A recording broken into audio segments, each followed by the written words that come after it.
profissão de motoboy aumenta nas regiões metropolitanas, mas ainda não está regulamentada. Em Brasília, uma lei que trata do assunto recebeu o apoio dos profissionais, mas foi considerada inconstitucional pela Suprema Corte. Veja na reportagem de Mara Martinez.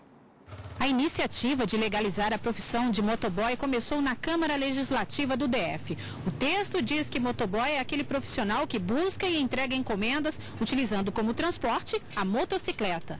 Mas que para isso ele deve ser credenciado junto à Agência Reguladora de Serviços Públicos do Distrito Federal e representado pela cooperativa da classe. O veículo desse profissional deve ser a motocicleta, equipada de no máximo 200 cilindradas e com bagageiro, como determina o Código Brasileiro de Trânsito. A proposta agradou a categoria. O segmento está crescendo cada dia mais no Brasil, é moto. Nós queremos que essas autoridades olhem com outra visão para esse motociclista e que cumpra e que faça as coisas acontecer. O problema é que para ser aprovado, esse projeto de lei teria que ter percorrido outros caminhos. Os ministros do Supremo Tribunal Federal entenderam ser inconstitucional essa lei. Alegaram ser incompetência do Poder Legislativo do Distrito Federal para a criação de leis que envolvam direitos trabalhistas, como é o caso. Os ministros consideraram ainda que essa é a competência do Congresso Nacional. A decisão não agradou a classe, que alega ser preciso ter uma legislação específica para definir a atuação desse profissional. Tudo que a gente quer que muda na profissão justamente é os critérios dele trabalhar, ser um profissional diferenciado do usuário comum. Os acidentes que estão acontecendo hoje não é com motociclista profissional, não é com motofrete, mototáxi, é o usuário comum. Bom, e a nossa convidada de hoje é a advogada trabalhista Cíntia Fernandes. Boa tarde, bem-vinda ao Jornal da Justiça. Obrigada. Bom, o que muda de fato e na prática com essa decisão do Supremo? Os salários desses profissionais, por exemplo, podem ser reduzidos? Na realidade, é importante destacar que era uma lei regulamentadora. A profissão já existe, os contratos de trabalho existem. Então, essa lei surgiu apenas para regulamentar a profissão.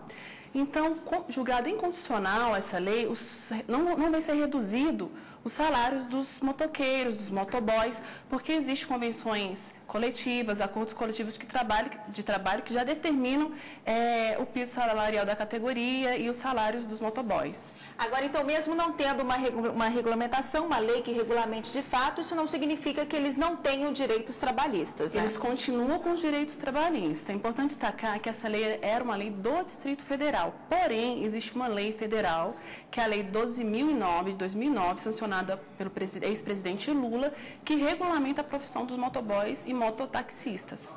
Agora, essa lei aqui do DF, ela chegou com algumas imposições. Exigiu que esses profissionais adequassem o colete para um determinado modelo, alterasse a placa da moto para determinada cor. O profissional, quem fez esses investimentos? Agora que a lei não está mais regulamentada, que foi declarada inconstitucional, ele pode pedir uma indenização material por conta desses gastos? Essas mudanças que foram feitas foi para a própria segurança do trabalhador, que seria o motoboy. Então, nesse caso, a inconstitucionalidade da lei não gera uma indenização para a empresa, porque isso já é dever do empregador estabelecer essas normas de segurança. Em alguma outra cidade, a profissão é regulamentada? Existem leis municipais que regulamentam a profissão, inclusive em Cachoeira do Itapemirim, porém, está suscetível de ser julgado inconstitucional. Tá certo. Bom, e agora vamos saber qual é a dúvida de um motoboy sobre esse tema. Confira. Meu nome é Márcio Eduardo, eu sou motoboy. Eu gostaria de saber se a empresa pode exigir um tempo mínimo de entrega. Como é que fica essa questão das entregas feitas pelos motoboys? A empresa pode determinar um tempo mínimo de entrega e deixar o profissional sujeito a sofrer algum acidente, enfim? Olha só, respondendo à pergunta do Márcio, até julho desse ano, apesar de todos os transtornos que esse tempo estabelecido para a empresa gerava ao trabalhador, como acidentes, velocidade alta, não existia uma vedação legal para isso. Então, se não existia uma vedação legal, não existia uma punição e logo a empresa poderia usufruir dessa prática. Porém, em 7 de julho deste ano, a presidente Dilma Rousseff sancionou uma lei que, além de vetar esse tipo de prática, multa as empresas que estimularem os seus trabalhadores a entregar mais produtos em menor tempo de serviço. A multa varia de R$ 300 a R$ 3.000. E onde que esse profissional pode reclamar? na Justiça do Trabalho, pode procurar uma vara do trabalho mais próximo aos serviços prestados. Agora, como é uma profissão que está sujeita a riscos, o profissional ele pode receber um adicional de periculosidade por isso? Hoje, a CLT determina que o adicional de periculosidade é recebido por aqueles que têm contato com inflamáveis ou explosivos. Então, no caso, o risco do transporte, né, o risco de trânsito não estaria inserido nessa categoria. Porém, o Senado já se manifestou nesse sentido, aprovando um projeto de lei que também condiciona o adicional de periculosidade aos motoboys. Tá certo, e temos mais uma dúvida de um motoboy, confira. Meu nome é Jeremias de Almeida Rodrigues, trabalho com moto própria. Eu quero saber se a minha moto quebrar ou se eu sofrer um acidente, se a empresa é obrigada a arcar. Então, se ele sofrer um acidente, a moto quebrar, quem arca com isso? Geralmente, a utilização da moto própria, ela é exigência do empregador. Então, se o empregador exige isso, ele está arcando com os ônus do seu empreendimento. A moto própria, ela é para beneficiar o empregador, que ele vai ter um lucro maior por conta dos gastos que ele não vai ter com a moto, manutenção, enfim. Então, a questão da moto própria, acidente, dano à moto, tudo isso vai ser de responsabilidade da empresa. Agora, um acidente durante a entrega que venha danificar o produto. Com quem que eu reclamo? Com a empresa fornecedora do produto, com o motoboy, com a empresa, no caso, que terceiriza o serviço desse motoboy? Neste caso, o consumidor vai entrar em contato com a empresa fornecedora do produto. Demais providências serão tomadas internamente entre o motoboy e a empresa terceirizada ou o motoboy e a empresa diretamente contratada. Agora, se o motoqueiro bater no meu carro e estragar o meu carro, também vale esse entendimento?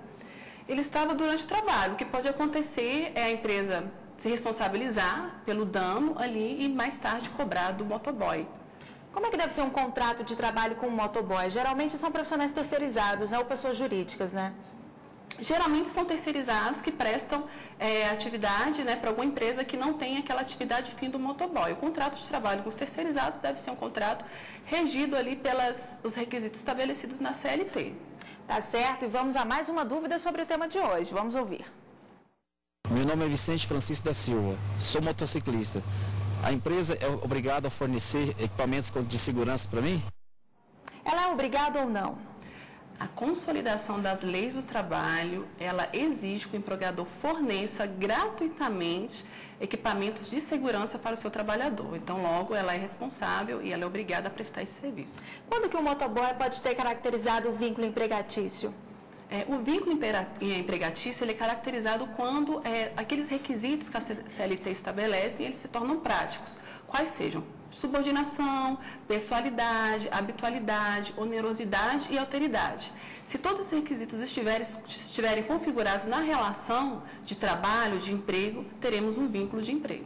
E o profissional que for contratar, uma empresa que for contratar um motoboy, ela pode pedir antecedentes para esse profissional ou não? Sim, inclusive é um dos requisitos estabelecidos na Lei 12.009 de 2009.